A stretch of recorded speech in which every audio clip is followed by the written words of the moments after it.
Honda has integrated the TrailSport now into the CR-V hybrid, which gives the best of both worlds because you get the styling plus your MPGs. We're showcasing the 2026 Honda CR-V TrailSport in crystal black over black. 6 different exterior trims to choose from. 4 trims when you go into the hybrid and 3 non-hybrid trims. Now it's beefing up the competition against Toyota, Mazda, and Kia. I'm Anthony from Hawkeye Rides, and I'm going to throw in some pros and cons while I'm going over all the specs of the exterior and the interior. We're going to take you for a drive to see if the TrailSport really changes any of that driving that you get with the hybrid. Full LED headlights and daytime runnings, and it's going to split into the grille. We got the TrailSport badging, all glossy black, and I like the texture of this because it really does look a lot more athletic. You got an air pocket here, and the lower is going to boast the same styling. 8.2 inches of clearance is standard here and on the Sport Touring because they both come standard as an all-wheel drive. There's no front-wheel drive configuration when you go TrailSport. And that translates to the best in class for ground clearance compared to Toyota. Underneath the hood houses a 2.0-liter 4-cylinder hybrid. That's producing 204 horsepower with 247 pound-feet of torque paired to an eCVT transmission. Now, the eCVT is different from a CVT because the traditional CVT uses belts and pulleys for the system and a gear ratio, where the eCVT uses a planetary gear set and electronic motors to manage the power flow, simulating gear changes. The only cons that I have right off the top is the TrailSport is just a style, but I'm also okay with it because it gives you standard all-wheel drive capability, so you don't have to spend an extra $1,500 to tick the box for that, and you don't have to go into the touring trim in order to get it. So you have kind of the slot in between because the Sport L hybrid is kind of the sweet spot, and that's achieving 38 MPGs for the city, 33 MPGs for the highway. So it's going to sip fuel because it's a hybrid, and you get the styling of that off-roadsy SUV without having to be concerned about a suspension change because it's still the same McPherson strut front suspension and a multi-link rear suspension. And when you're comparing this against anybody in the class, that's basically what they're doing. They're just throwing aesthetics on the exterior. 18-inch shark gray alloy wheels with the all-terrain tires. So now you have that off-roadsy appearance. The side skirt, I wish this bulged out a little bit more so, and even around the fenders so it would have more of that off-roadsy look. The wheel setup, I think they did an excellent job. It just doesn't really have like an HPD package styling because it's still flat, keeping the same traditional style as the CR-V. But it's gonna lead me to a few more cons. You only have 6 different color options, and you only have 1 interior option color for those 6 colors. And realistically, you only have 2 free colors, which is this and a blue color. Otherwise, they're all premium colors, so it's going to escalate the price. At that point, you may want to look at the Sport L hybrid because it does unlock a little bit more desirable features. You're going to have the standard Honda sensing, which includes the adaptive cruise control, collision mitigation braking system, lane keeping assist, road departure mitigation, and traffic jam assist. Standard LED taillights, but the turn signals are going to be halogen. So cutting some costs here and there, I can see that, but at least we're still getting the all-wheel drive standard. The rear is getting the quad exhaust tips, and you'll have that grille pattern right here that's going to mimic the same pattern that's in the interior of the vehicle. Towing does not increase, it's still at 1,000 pounds, which is also a con because this is the TrailSport. I would like it to at least be the 1,500 that's in the non-hybrid. I like that Honda has given us a TrailSport for the CR-V, but I dislike that it's only in the hybrid powertrain and you can't option features. And when you go into the hybrid, you get more of the desirable features that are standard. But the Sport L hybrid is still going to be the sweet spot when it comes into the hybrid trim. Unless you're wanting that off-roadsy appearance, then you tick the box to this. Let me know which way you would go in the comments. The new TrailSport for the hybrid CR-V or the Sport L hybrid. Power liftgate going into 36.3 cubic feet. Now this is going to be 3 cubic feet less than the non-hybrid variants. You get a 12-volt, bag holders, LED interior lights, you get a couple of storage nooks here, and this does not lift up. You can split fold the rear bench at a 60-40 split in the back if you're tall like me, but even being at 6'3", you see it's a little bit of work, and that will maximize the same cargo capacity to 76.5 cubic feet as the non-hybrids. The key fob to the new TrailSport Hybrid CR-V. 10-way power seat adjustment. That's going to be standard on all hybrid trim. The cloth upholstery is going to be here, and you have a 2-part cloth. Now, one thing I will show right off the bat is in the back seat, as soon as I can unlock it, they changed the styling. You're not going to have the lines that come into play here. You'll still get the contrast stitch in orange. Heated front seats is going to be standard in all hybrids. Ventilated will be on the Touring. We get the TrailSport embossed in the headrest. Memory is going to be on the Sport L.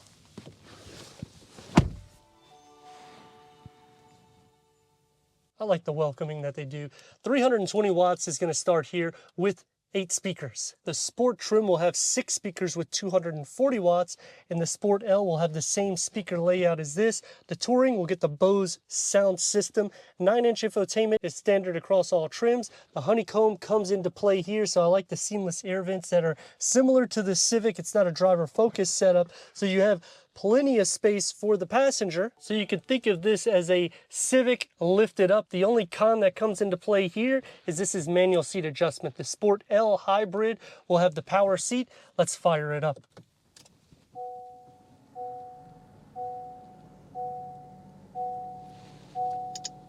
Wireless connectivity, that means Apple CarPlay, Android Auto. You're not going to have Sirius XM. HD radio is only on the Touring trim, AM, FM. You could stream your Bluetooth, put it into reverse, you get a reverse camera. Here, because this is the TrailSport, I wish they had a trail cam that you would click here and it'd be a 360-degree reverse camera. The trajectory does expand and you could change the layout. Towing 1,000 pounds, I don't know what you would do with that, but you could probably do something. Dual climate control setting is standard on all hybrids, as well as a wireless charging pad. And look at the connectivity here with the USB 12-volt leather around the shifter, and you get that orange contrast stitch. Driving mode select on the 10.2 informational display. You got Sport, Normal, Econ, and Snow, so 4 different driving modes. And the nice thing here is it starts with this 10.2 gauge cluster, whereas on the Sport trim, it's going to be a 7-inch. And you could change out the whole gauge setup here, so the design. We have it on the round, you could have it on the bar, round minimal. Unfortunately, it likes to click off. Bar minimal. And we're going to just put it back onto the round. It just looks a little bit better for me, at least. Leather wrap steering wheel, heated. It starts here, multi-function. We get the paddle shifts. This will engage for the regenerative braking. Cup holders, you got an area here that you could put your key fob, open up, and it's a deep, long, wide storage pocket. And it's also pretty soft for the most part. Leg space is pretty good for the front occupants, and the same thing for headroom with a moonroof. LED interior lights, no auto-dimming rear view mirror or home link.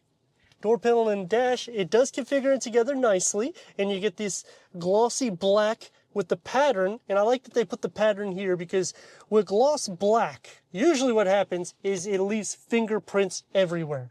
And you can see the CR-V does a good job not doing that. Soft materials are going to be on the armrest, otherwise it's going to be your everyday. You get the contrast stitch with a medium-sized storage pocket and a beverage holder carved out. Going into the back seats, you can fit 3 occupants. We got the cup holders and armrest down so you can fit 2. Air vents, USB-C ports, with storage behind the passenger seat, and the door card is going to have the same materials so they don't strip it of this glossy black with the pattern, and it's still soft to touch with the contrast stitching in orange and a little bit smaller storage pocket. Sitting behind me, you're going to sit upwards a little bit. The seats are carved out for you, so you have at least 4 to 5 inches of leg space. This is sitting up normal, so my head is against the headliner. Now I can adjust this back. Now you can adjust this back, and it even goes further, in which you would have about 4 to 6 inches of clearance. Sliding into the center, the floor is more or less flat. There's a little bit of a lip here, but not too much, so you have your own feet space. Butt, leg, and shoulder space is not really shared because the cloth seats, you actually sit inwards a little bit, but you sit up about 2 inches here, making knee space kind of sitting up. So I would recommend sharing some leg space. Headroom though, is actually carved out for you, so I still have about 2 inches of headroom behind the LED interior lights. 204 horsepower and 247 pound-feet of torque with 8.2 inches of clearance and standard all-wheel drive. So they're ticking the box to that every day and going a step further. So when you're thinking, is it worth the money? Well, you're already getting standard all-wheel drive. So I think it is. But then, like I was saying, on the exterior and the interior, some of the features I kind of wish Honda would just start optioning features, because I like the TrailSport and I like what we're getting. You get these off-road wheels and you get the styling elements in the interior. We don't have the off-road suspension, so I also appreciate that, because when I reviewed the Passport, some people have been complaining that when you go into the TrailSport, it doesn't matter the trim, all the TrailSports have an off-road suspension. When you go into the non-TrailSports, they don't have that off-road suspension. You don't have the off-road or all-terrain wheels, so it translates to a more smooth drive. I personally didn't see a huge difference, so I like that on the CR-V, they just made it simple. Don't change any of that. Keep the same DNA of the CR-V hybrid, where it's a smooth driving eCVT transmission, no upgrades in power, and you get standard all-wheel drive. That was a great choice from Honda.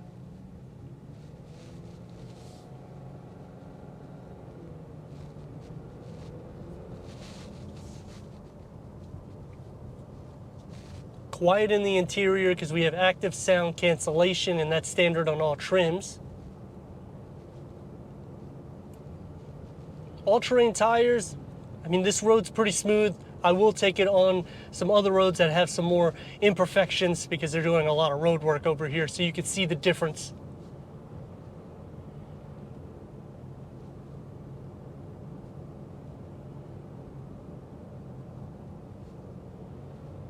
The seats are comfortable.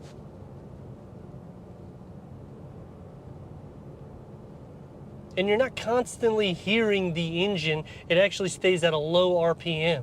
So it just really stays smooth and composed.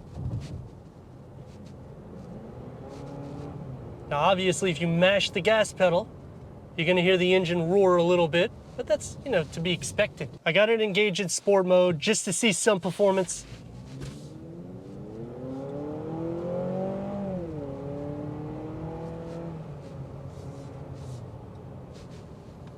I'm going to take the regenerative braking all the way up. That's what these paddle shifts are for, and it's literally coming to a stop. I would say it's literally 50% power. When you go down one notch, it's about 35%. When you go to two notch, this is more desirable for an everyday use, especially for ongoing traffic or light to light. It's not going to just completely stop for you, and this is kind of where it's just barely doing any braking at all. It can't necessarily go completely off, but you don't really feel it as much.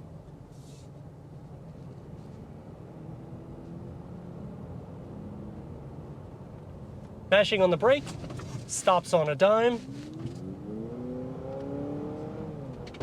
And when you slam on the gas, it has good maneuverability. So it doesn't feel heavy whenever you're mashing on the gas or mashing on the brake. So again, ticking the box to the everyday, taking me to some pros and cons. The pros is they have changed some of the configuration like we were talking about on the exterior for 2026 models on the all-wheel drive, the way it distributes the torque to make it a little bit better for cornering, and that starts at 9 miles per hour and up. So I think that's good, especially considering you're getting standard all-wheel drive on this trim and the touring trim. Everything LED on the exterior, but then on the con, the turn signals are halogen for the rear. I mean, some areas I can understand, but come on, lighting to go cheap on? Don't do that, Honda. The infotainment screen, 9-inch, standard across the board. I'm fine with that. I just dislike how it sticks up out of the dashboard, integrated into the dash. That would be awesome. 10.2-inch gauge cluster, it's more than enough. All this digital reading stuff, I mean, it's not a tech-driven vehicle, but it's enough. It doesn't go over the top. I wouldn't mind even having analog gauges. 7-inch underneath this, I don't think I would be so happy with, so I would say at least go into the TrailSport so you get this larger gauge cluster. You don't get Sirius XM. You have to use the app. That's always a con because I hear it all the time in comments because people just don't want to use the app on their phone in order to use Sirius XM.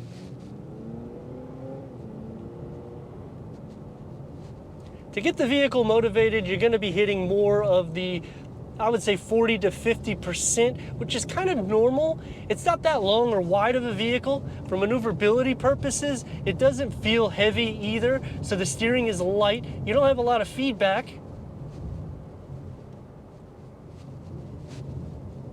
Visibility is good, ground clearance is better than Toyota, sound deadening is better than Toyota. Mazda has stepped up their game quite a bit, but going into the CX-50, the problem I have with that is they're using Toyota's powertrain.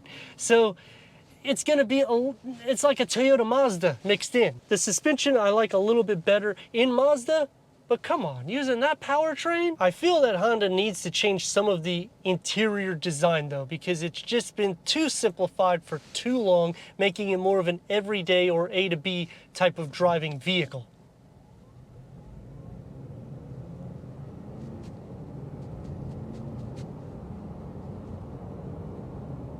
It's off the same platform as the Civic, so one thing that's a pro there is if you don't want to go sedan, you got an SUV, and you have more or less the same styling in the interior because a lot of the highlights come from the Civic. I do like that it's not so tech forward though, because I am getting sick and tired of getting into a vehicle and reviewing it, and it's all of this technology. I got to sit there and explain all this nonsense that probably 60% of it you'll never actually use. Here, you're going to use the infotainment screen because you have your audio sound system. You got your reverse camera. It's literally what you need for a daily use. It doesn't go over the top. We're not using a cell phone. We're using it just to get us to point A to point B. Turn radius at a stop point more or less is about 2 lanes. Let's rock and roll.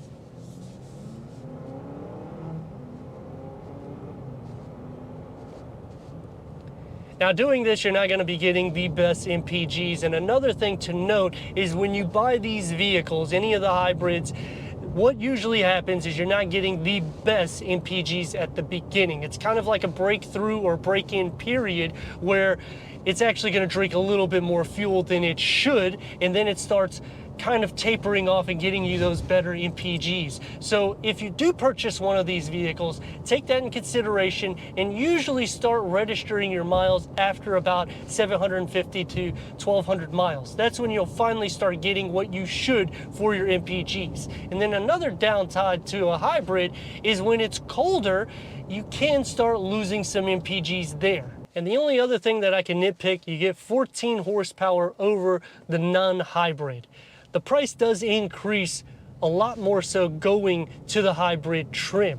Now that's going to be the same case pretty much across competition, but I understand I have to pay some extra value because I'm getting MPGs and I'm getting a few more desirable features, but I would feel better if it gave us more like 25 to 35 more horsepower, just so that way we can get the job done a little bit better. But with the CR-V, it gives you enough for the everyday. I mean, realistically speaking, you're not gonna be towing with this, and if you do, you got 1,000 pounds. Let me know your thoughts in the comments, and if you're new to the channel, consider subscribing. Check out this next video right here.